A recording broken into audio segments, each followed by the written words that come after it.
I personally, because of Haudenosaunee history, really like the idea of the Turo Wampum, which talks about the idea of Indigenous people, in particular. In this case, it was the Dutch and the Haudenosaunee coming to an agreement with each other.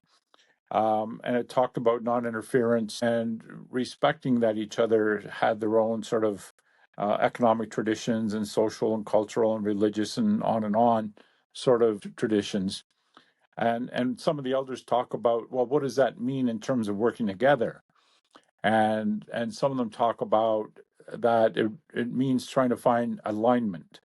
And I think alignment is a pretty cool term when we're talking about Indigenous and non-Indigenous people in Canada.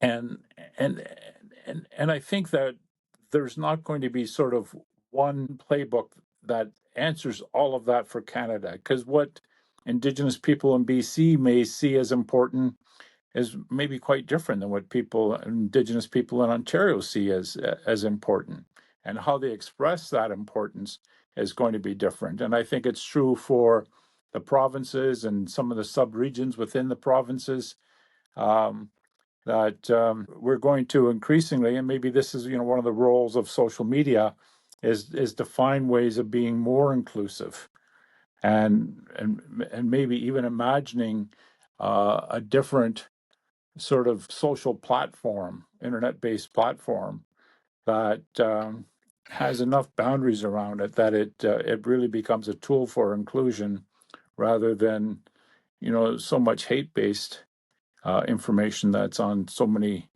social media platforms. So just thinking about how do we get people to work together, I think is going to be really important. When I think about change and I think about how we move forward, I think about, I used to talk about, change, sort of symbolic change, substantive change, and systemic change, and that we need to be working at all of those things all at the same time. And then I went and talked to one of the elders who always told me, he said, if there's three, there's got to be four. So I said, well, I've got symbolic, substantive, systemic. I said, what's the fourth S?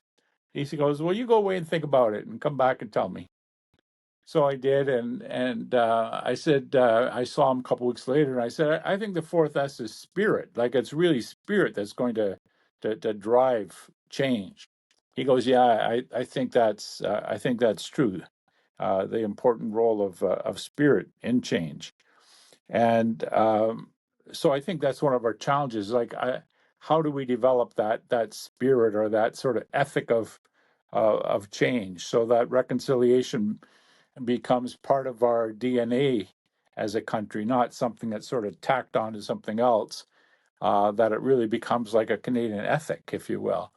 And I think that's, to me, that's kind of like our long range goal as a country. And in order to get there, it's going to require a lot of change institutionally, constitutionally, but also change just at a local level.